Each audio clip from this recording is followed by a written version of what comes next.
Hello guys, আজকে আমরা class 5-এ রায় ও Martin প্রশ্নবিচিত্রা বইয়ে 2025 সালের পরিবেশ ও বিজ্ঞান বিষয়ের তৃতীয় পর্যায়ক্রমিক মূল্যায়ন এর 7 নম্বর স্কুলের যে প্রশ্নগুলো আছে সেই প্রশ্নগুলো নিয়ে আলোচনা করব। ভিডিওটি ভালো লাগলে অবশ্যই লাইক সাবস্ক্রাইব করে বন্ধুদের মাঝে শেয়ার করো, যাতে তোমরা উপকৃত হতে পারো এবং আমিও উপকৃত হতে পারি। তো চলো শুরু করা যাক। যদিও এই অ্যান্সারটি একটি পিডিএফ এর মাধ্যমে দেখানো হবে, তোমরা যদি সেই পিডিএফটা ফ্রিতে পেতে চাও তাহলে অবশ্যই ডেসক্রিপশন বক্সে একটি হোয়াটসঅ্যাপ গ্রুপের লিঙ্ক প্রোভাইড করা আছে, সেই লিঙ্কে ক্লিক করে জয়েন হয়ে যাও এবং স্যার বলে যে স্যার আমার পিডিএফটি চাই, তাহলে তোমাদের অবশ্যই পিডিএফটি ফ্রিতে প্রোভাইড করা হবে। তো চলো শুরু করে যাক।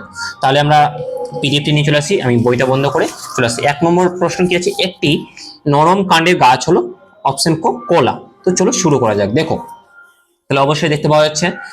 তাহলে 1 নম্বর প্রশ্ন কি বলেছে, তাহলে সেটাই হলো কলা। 2 নম্বর প্রশ্ন আমরা গাছ লাগাই অরণ্য সপ্তাহে, অপশন খ। 3 নম্বর প্রশ্ন সূর্য হলো একটি নক্ষত্র, অপশন ক ইজ দ্য কারেক্ট অ্যান্সার। 4 নম্বর প্রশ্ন পরিবেশ বান্ধব পরিবহন হলো, অপশন ক সাইকেলে। 5 নম্বর প্রশ্ন একটি অপ্রচলিত শক্তির উদাহরণ হলো, অপশন ক সৌর বিদ্যুৎ বা সৌরশক্তি, সৌরশক্তি বলতে পারো, ঠিক আছে, সৌর বিদ্যুৎ না বললে সৌরশক্তি বলতে পারো। 6 নম্বর প্রশ্ন আইলা কত সালে হয়েছিল, এটা হচ্ছে অপশন গ 2009 সালে হয়েছিল। 7 নম্বর প্রশ্ন হরপ্পা বাঁধ বেশি দেখা যায় কোথায়, অপশন ক পার্বত্য অঞ্চলে। 8 নম্বর প্রশ্ন অনেক আগে মানুষ জলের উপর দিয়ে কি, অপশন ঘ ভেলাই চেপে যাতায়াত করত। তারপর হচ্ছে 9 নম্বর প্রশ্ন জৈব গ্যাস পাওয়া যায় কি থেকে, অপশন ক গোবর থেকে। 10 নম্বর প্রশ্ন জেনারেটর যন্ত্রটি চলে কার সাহায্যে, অপশন ক ডিজেলের সাহায্যে। 11 নম্বর প্রশ্ন কয়লা পুড়ি তৈরি হয়, অপশন ক তাপবিদ্যুৎ। 2 এর দেখো ঠিক ভুল নির্বাচন করতে বলেছে। 2 এর 1 নম্বর প্রশ্ন পুরোনো দিনের মানুষকে পোশাক পড়তে জানতো, এটা হচ্ছে ভুল। 2 নম্বর প্রশ্ন বন্যার ফলে নদীর পাড়ের ক্ষতি হয়, এটা ঠিক। 3 নম্বর প্রশ্ন শাকালু গুল্ম জাতীয় গাছ, এটা হচ্ছে ঠিক। 4 নম্বর প্রশ্ন গাছের পাতা থেকে কার্বন ডাই অক্সাইড পাই, এটা ভুল, আমরা গাছের পাতা থেকে অক্সিজেন পাই। 5 নম্বর প্রশ্ন কচ্ছপ শিকার করা বেআইনি, এটা ঠিক। 6 নম্বর প্রশ্ন কয়লার ভিতরে ঢুকলে অনেক সময় কয়লা খনির ভিতরে ঢুকলে অনেক সময় শ্বাসকষ্ট হয়, এটা ঠিক। 3 নম্বর প্রশ্ন 3 এর 1 কি বলছে, ট্রাফিক সিগন্যাল ড্যাশ হলে গাড়িগুলি চলতে থাকে শূন্যস্থান পূরণ, এটা সবুজ হলে গাড়িগুলি চলতে থাকে, রেড হলে মানুষ পারাপারের জন্য। 3 নম্বর প্রশ্ন ড্যাশ হলো সব শক্তির উৎস, সূর্য হলো সব শক্তির উৎস। 3 নম্বর প্রশ্ন রয়্যাল বেঙ্গল টাইগার পশ্চিমবঙ্গের ড্যাশ বনে থাকে, সুন্দরবনে থাকে। 4 নম্বর প্রশ্ন জলবিদ্যুৎ কেন্দ্র পাখার মতো যন্ত্রটিকে বলে কি, টারবাইন। 3 নম্বর প্রশ্ন ক্লোরিন যুক্ত জলে সাঁতার কাটলে ত্বকের সমস্যা হয়। 6 নম্বর প্রশ্ন দেশ বছরের কমে মেয়েদের বিয়ে দেওয়া দণ্ডনীয় অপরাধ, সেটা হচ্ছে 18 বছর বয়সের কমে। 7 নম্বর প্রশ্ন দেশে প্রথম কাগজ তৈরি চীনে। 4 বাম স্তম্ভের সঙ্গে ডান স্তম্ভ মিলিয়ে লিখতে বলেছি, যে কোনো 5টি সবগুলি করে দিয়েছি। দেখো বনে থাকে কি, বাঘ, এটা কে লিখছেন, রবীন্দ্রনাথ ঠাকুর। রানীগঞ্জ থেকে কি হবে, কয়লা খনি। জেব্রা ক্রসিং থেকে কি হবে, হেঁটে পেরোনোর রাস্তা। এবার পথের পাঁচালী থেকে কি হবে, বিভূতিভূষণ বন্দ্যোপাধ্যায়। 1 অক্টোবর কি হবে, বিশ্ব বয়স্ক দিবস। তারপরে সোলার কুকার থেকে কি হবে, রান্নাঘর। সামনাসামনি লিখে দিয়েছি। দেখো এবার 5 এর 1 নম্বর প্রশ্ন দেখো, কোন সালে পশ্চিমবঙ্গের ট্রেন চালু হয়, কোন সালে পশ্চিমবঙ্গের ট্রেন চালু হয়, এটা হচ্ছে 1854 সালে পশ্চিমবঙ্গের ট্রেন চালু হয়। 5 এর 2 নম্বর প্রশ্ন কি বলেছে, দেখো সূর্য পৃথিবীর তুলনায় কত গুণ বড়, এটা 13 লক্ষ গুণ বড়।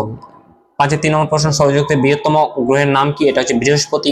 5 এর 4 নম্বর প্রশ্ন কোন শব্দ থেকে পেপার শব্দটি এসেছে, সেটা হচ্ছে পেপিরাস শব্দ থেকে এসেছে। 5 নম্বর প্রশ্ন স্টিম ইঞ্জিন কে আবিষ্কার করেন, এটা হচ্ছে জেমস ওয়াট। 6 নম্বর প্রশ্ন পানসি কি, পানসি হলো লম্বাটে ধরনের হালকা ডিঙির মতো একটা জলযান বা নৌকা বলতে পারে, ছোট ছোট নৌকাগুলো। 7 নম্বর প্রশ্ন কত সালে কলকাতায় প্রথম রিক্সা আসে, 1900 সালে কলকাতায় প্রথম রিক্সা আসে। পরের প্রশ্নগুলো দেখা যাক, পরের প্রশ্নগুলো কি আছে, দেখো এখানে কি আছে। 5 এর 8 নম্বর প্রশ্ন, 5 এর 8 নম্বর প্রশ্ন বলছে যে আইলা কত সালে হয়েছিল, বা না আইলা কি, আইলা এক ধরনের ক্রান্তীয় ঘূর্ণিঝড় বা সাইক্লোন। ছোট গির্জাকে কি বলা হয়, চার্চ বলা হয়। 10 নম্বর প্রশ্ন ভূমিকম্পের দেশ কাকে বলা হয়, জাপানকে বলা হয়। 11 নম্বর প্রশ্ন কোন তিথিতে চন্দ্রগ্রহণ হয়, এটা হচ্ছে পূর্ণিমা তিথিতে। 6 এর নিচের 6 দাগের প্রশ্নগুলো দেখো। 6 এর 1 জীবাশ্ম জ্বালানি কাকে বলে, উদাহরণ দাও। দেখো এখানে লেখা আছে জীবাশ্ম জ্বালানি কাকে বলে এবং উদাহরণগুলো লেখা আছে কয়লা, খনিজ তেল, প্রাকৃতিক গ্যাস ইত্যাদি। এবার 6 এর 2 নম্বর প্রশ্ন শিশুদের অধিকারগুলিকে কি, কতগুলি অধিকার লেখা আছে, 6 থেকে 7টি, সেটা দেখে নাও। সৌরশক্তি কি, 3 নম্বর প্রশ্ন সৌরশক্তি হলো পৃথিবীর সকল শক্তির উৎস হলো সূর্য, সূর্য থেকে আলো তাপের মাধ্যমে যে শক্তি নির্গত হয় তাকে সৌরশক্তি বলে। এবার 6 এর 4 নম্বর প্রশ্ন দুটি অবলুপ্ত পাখির নাম, সেটা হচ্ছে ডোডো এবং হুইয়া, এটা হচ্ছে পাখি। সোলার কুকার কি? যে যন্ত্রের সাহায্যে তাপ মানে সৌরতাপ ধরে রেখে তার তীব্রতা বাড়িয়ে রান্না করা হয় তাকে সোলার কুকার বলে। এবার সাথের প্রশ্নগুলো দেখো। 1 নম্বর, স্বাস্থ্য ভালো রাখতে আমাদের কি কি করা উচিত? এখানে দেওয়া আছে।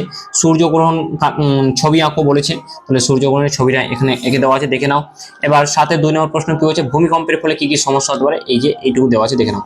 তাহলে আজকে এই পর্যন্ত। ভিডিওটি ভালো লাগলে অবশ্যই লাইক সাবস্ক্রাইব করে বন্ধুদের মাঝে শেয়ার করো, যাতে তোমরাও উপকৃত হতে পারো এবং আমিও উপকৃত হতে পারি। দেখো, যদি তোমরা এই পিডিএফটি ফ্রিতে পেতে চাও, সম্পূর্ণ বিনামূল্যে যদি পেতে চাও, তাহলে ডেসক্রিপশন বক্সে একটি লিংক প্রোভাইড করা আছে, সেই লিংকে ক্লিক করে হোয়াটসঅ্যাপ গ্রুপে জয়েন হয়ে যাও এবং সেখানে বলো স্যার আমার পিডিএফটি চাই, তাহলে তোমাদের অবশ্যই পিডিএফটি ফ্রিতে প্রোভাইড করা হবে।